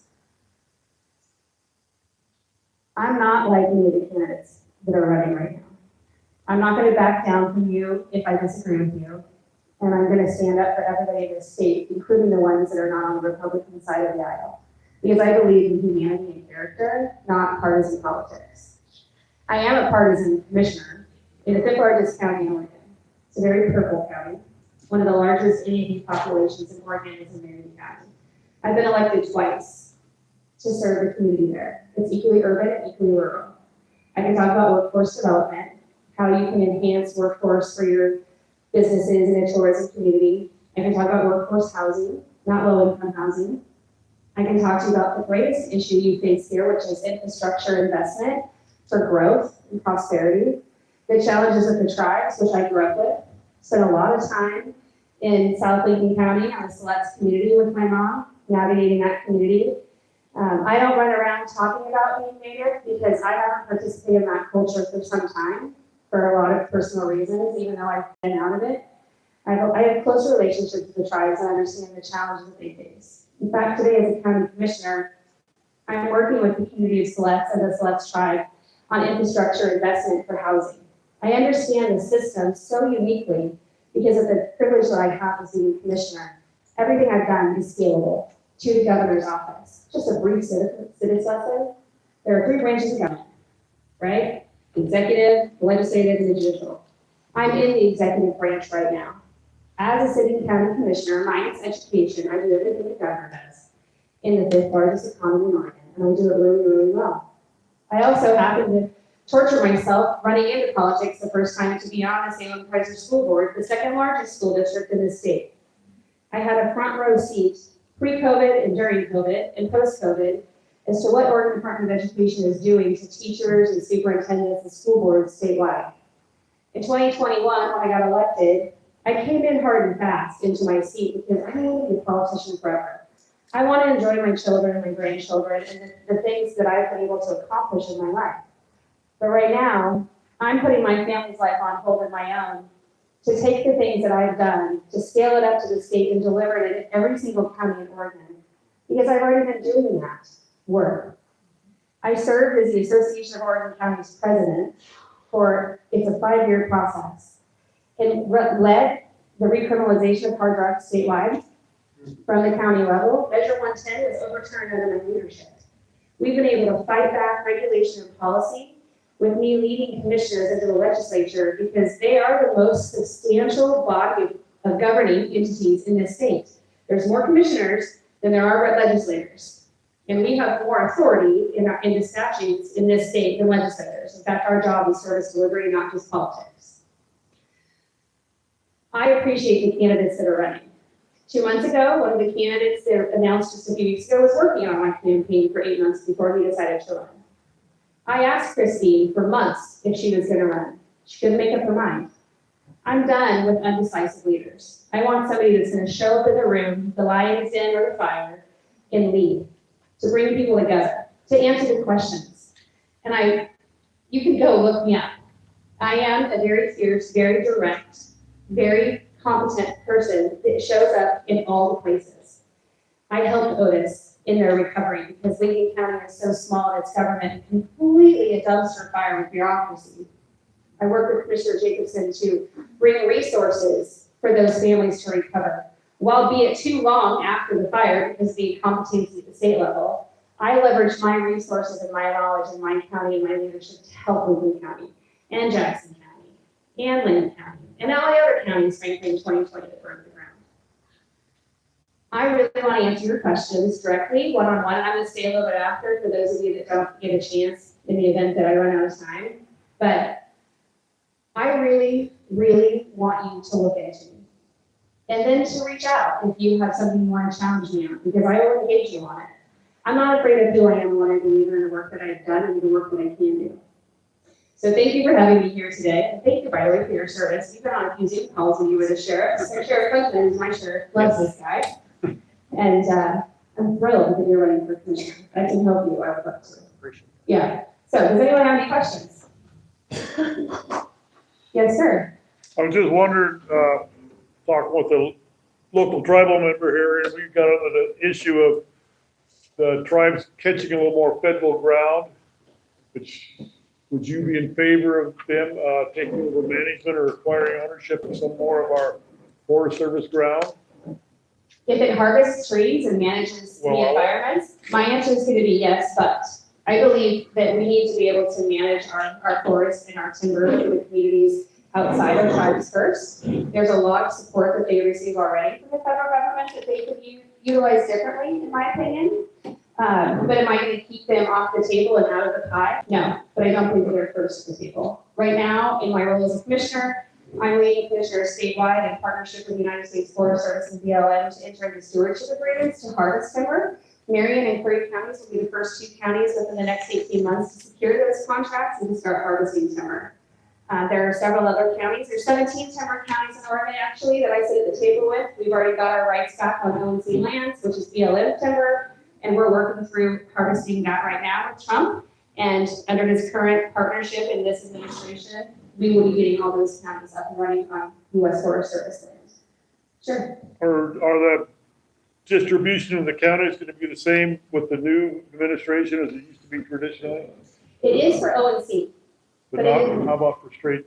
For United States Forest Service land, which is not BLM, right. It depends on their ability to, one, performity, but two, determine how many acres are available for real logs to harvest in timber sales. So the formula is to be determined. The timber sale will drive the outcome. It will be unique county by county. Oh, okay. I know they're changing. I'm just curious. I'm actually working through the definition of that right now, leading that work. So ask me in 6 months. I asked Christine the same question, Great. but I'm gonna add to yours. Okay. How do you feel about one-day voting? How do you feel about mail-in ballots? And how do you feel about us not being a sanctuary state? Yeah.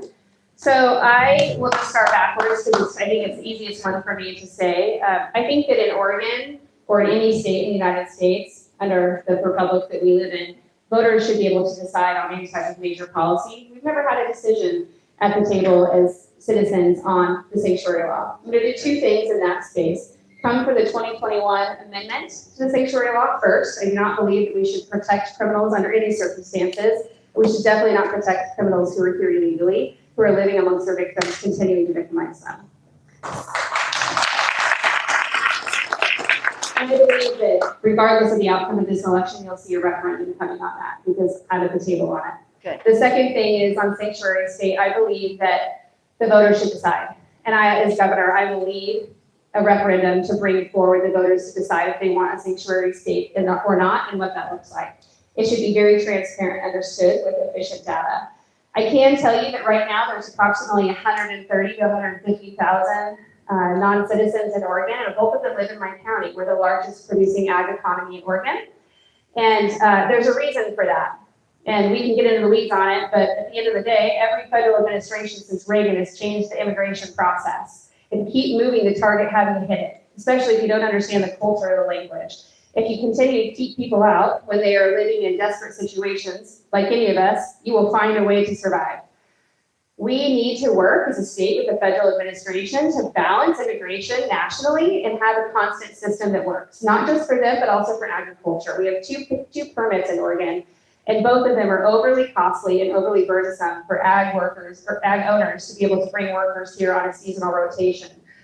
I am at the table on that with nurseries and agriculture right now, trying to get the federal administration to talk, but unfortunately I have an antagonistic governor that is not making it easier for me. Vote by mail is 82% favored statewide. I don't see that petition succeeding. However, I have signed it and will support the will of the people. And I also believe that if you put something in play, it needs to be planned thoughtfully and funded adequately so it can perform. We in Oregon have never once funded or planned or executed a proper voting system, for sure not in my lifetime. Oregon's always been a self-attestation state. I believe that you should have proper United States documentation to be able to register to vote and or to vote. And I'll tell you, the next person says you need ID in Oregon to vote, I'm gonna get into a fight with you because voter ID or ID for all isn't the same in this state. You should have a US passport or a birth certificate that shows that you're a citizen of the state to be able to vote in Oregon. And as governor, I will force the Secretary of State through a giant fight to get there. But it needs proper funding and partnership in those two chambers, and we don't have it right now. Right. Did I get them all? Great. Oh, I can give you a holiday. Yeah, thank you. Yeah. Yes, sir. Trump seems to believe that a lot of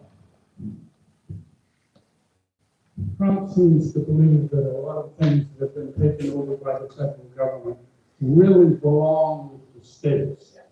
And people in the states should decide what they want and what they're willing to pay for. Yeah, I agree with that. I also believe that most of it belongs to the counties and cities, not the state. Yes.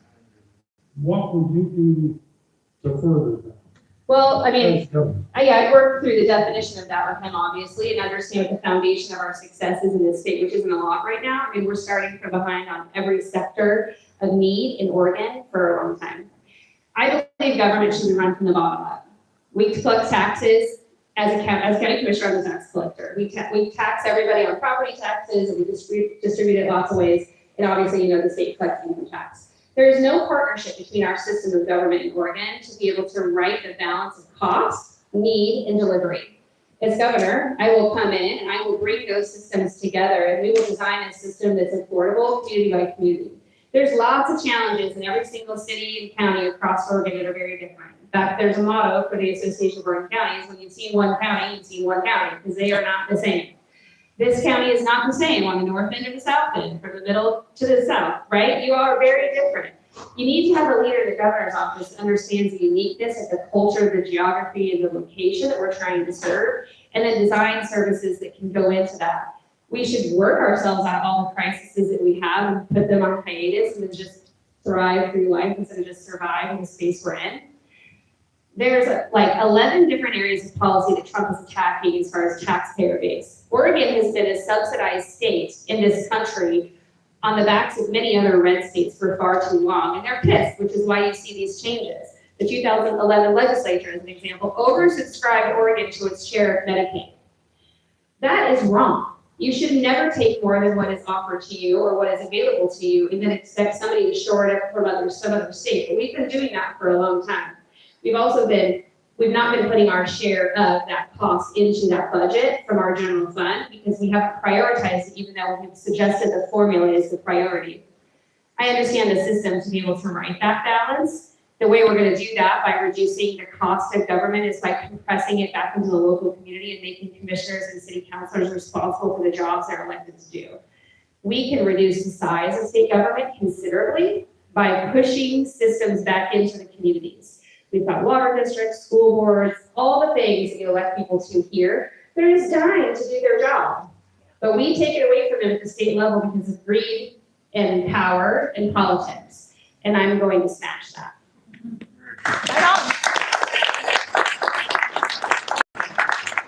Okay, one other question. This has to do with kids and labor and stories, but in the late 80s, the state put in a whole bunch of rules that made it a lot harder. In the late 80s, the state put in a whole bunch of rules that made it a lot harder to hire juveniles under 18. Yeah. And one of the the company I worked for used to hire, this is the timber company, we used to hire 16, 17-year-old kids.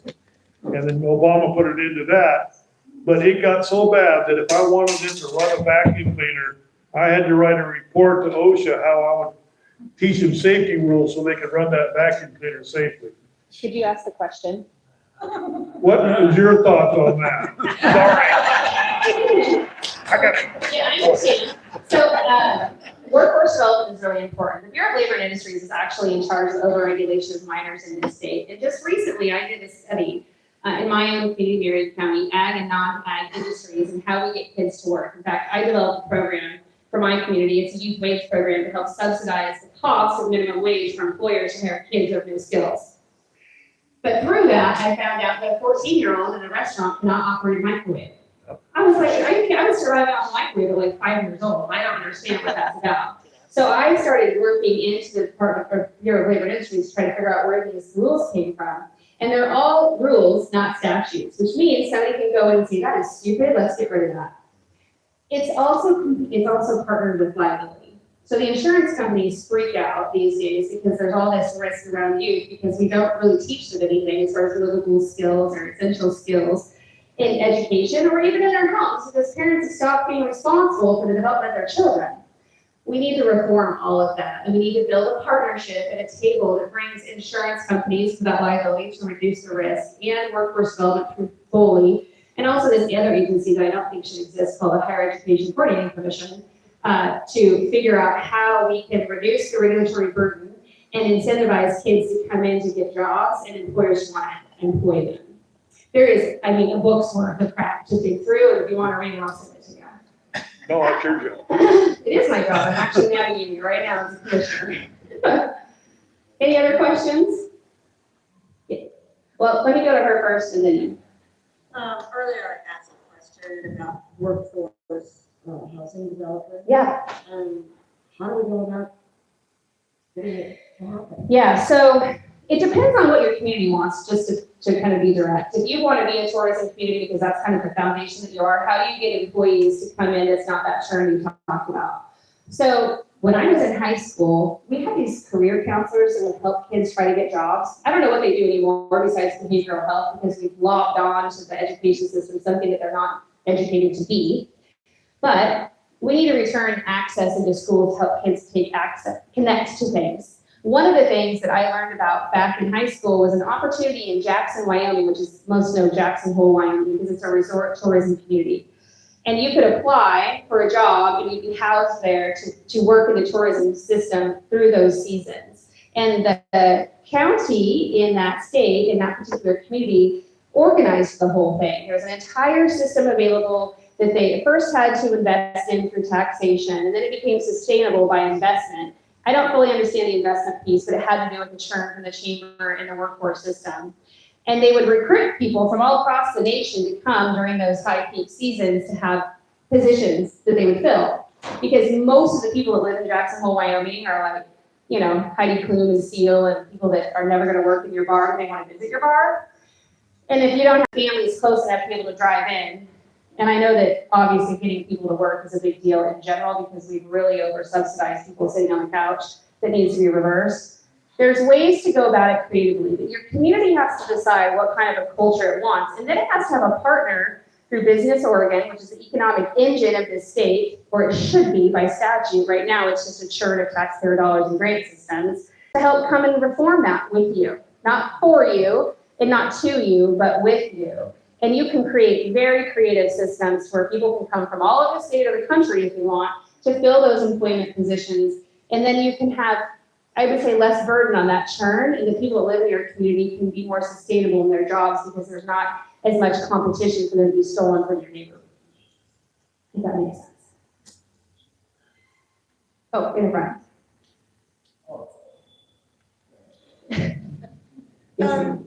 Recently, our illustrious governor has come up with another plan to put wind machines, wind turbines, south of us here. Right, yeah. And she's created a commission to bring it out to the people because I was on a Zoom call last week about it or this week. And when is that going to end? Our president has already nixed the whole program. Well, it ends when I become governor.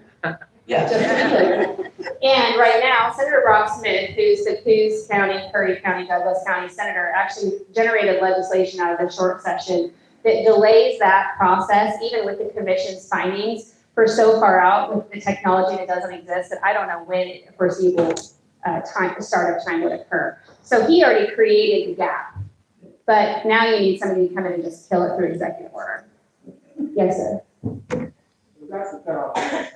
You guys, if the state, anyway, can incentivize like counties and give them, any funds for occupational programs for, at a high school level? Yeah.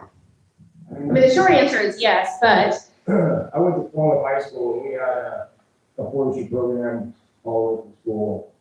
I probably wouldn't have graduated high school for that. Yeah. And, along with, and it just seems like, I think it's super beneficial for our rural schools, and even though that's the kind of guy. So your county can actually do that. I must have cut you off so I can answer your question. Your county can actually do that now if it has the resources and prioritization. So I sit on a board of 3 commissioners that agrees that investing in the next generation is our success because they're going to take care of us in the world. We have written checks through our extension program and also our economic development program, which is lottery dollars, to bring on welding programs like in Mount Angel and Silverton. They just received national awards for their programs for producing actual workable skills and licensed welders outside of that as soon as they graduate high school. We paired that with a program that we're the only county that does, that any county can do, which is a delay on taxes. It's a rural tax incentive program where if you're an industry and you're in the county currently and you want to grow your business, and it's an industry type business, manufacturing, any kind of trade, as long as you create livable wage jobs and you can increase your jobs by 50%, so it could be 2 of you and you go to 4, we'll waive your taxes for 3 years. But you have to create a property tax incentive. We're the only county in Oregon doing it, and we've generated hundreds of millions of dollars in the last 10 years since we've had that program, and we've tied it directly to some of our CTE programs. So for that welding program as an example, our investment there created welders for GK Machine, which is Oregon's biggest manufacturer of agriculture equipment from scratch and creation.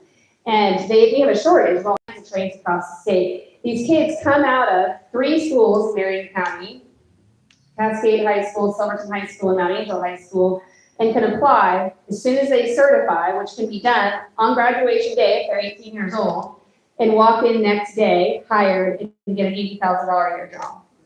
That system works. We had to design it at the local level because we have no partner at the state level that understands what we're doing. But you can have Business Oregon do that work in partnership with the governor's office and also investment through lottery dollars because it's an economic engine. So you can invest those dollars. I don't know how much time I have left. 1 minute. Is there any other questions? Yes, sir. I know you through education. You talked about all these other things. Oh, yeah. Anybody more qualified to know what's actually going on in the schools? Yeah. So can you talk about schools? Yeah. So I'm going to reform the entire education system in order to go back to what I was saying. I believe in performance-based everything. Everything should be data-driven and measurable, and dollars should be tied to outcomes. We have to return standards of testing to graduate. We have to return access to academics in the classroom and not social, emotional learning and behavioral health supports, and require Oregon Department of Education systems to give the power back to school districts, we have school boards for a reason, and make them partner with counties. We have systems that should be working together, not siloed against one another or competing because of politics. In my community, we have a lot of challenges with our academic system because we're the most, Marion County is the most impoverished and most diverse county in the state. We have 96 languages spoken in Salem alone. And it is a challenge to meet the person where they are when they come into your country and there's no support system because they're immigrants, not refugees. Refugees are very different. If you want to get in the weeds on that with me someday, happy to do it. But I support a system of access based on cultural understanding. You have to serve the person. That's equity. But in education, you have to do with academics. We should not be last in 4th grade reading and math. We should not be not offering basic biology. Well, I did not like that I had to freaking dissect a frog in his class. It really taught me a lot about anatomy, and it made me realize I did not want to be a doctor. There's a lot of things that we can return, but we have to return it to the local level. Community classrooms should exist, not institutions. Parents need to be responsible for their kids. If they need supported services, provide a wraparound program to make it happen. I'm leading that work right now in Marion County. In fact, Highland Elementary is a big project with a big philanthropist in Marion County that's invested a lot of money to bring people to the table. And I forced my way through that door because the counties is where the rubber meets the road when it comes to stabilization of mental health and healthcare in any county in this state. I'm very passionate about helping kids be successful. If it wasn't for people like you and other teachers, I probably wouldn't be alive today, and that is not an exaggeration.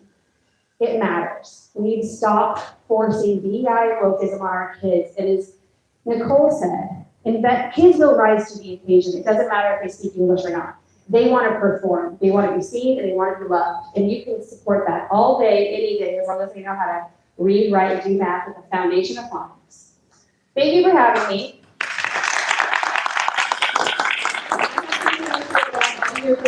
You can learn more about me at Danielle Bethel for governor.com.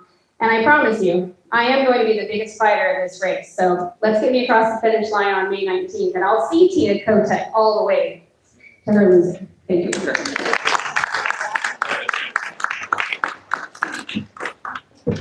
Thank you so much, Danielle. Great to have you here. I think I'm still in the confusion about location, but you made it. You know, you probably had a nice drive too, because it's beautiful today.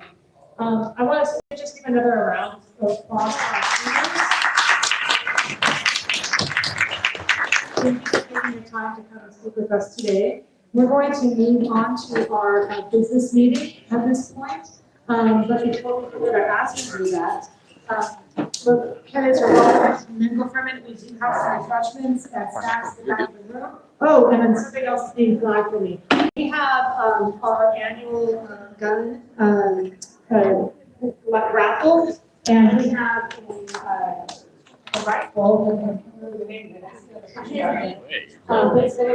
It's a 250th anniversary. Well, folks, I think I'm going to wrap up this live stream. Thank you all for joining me.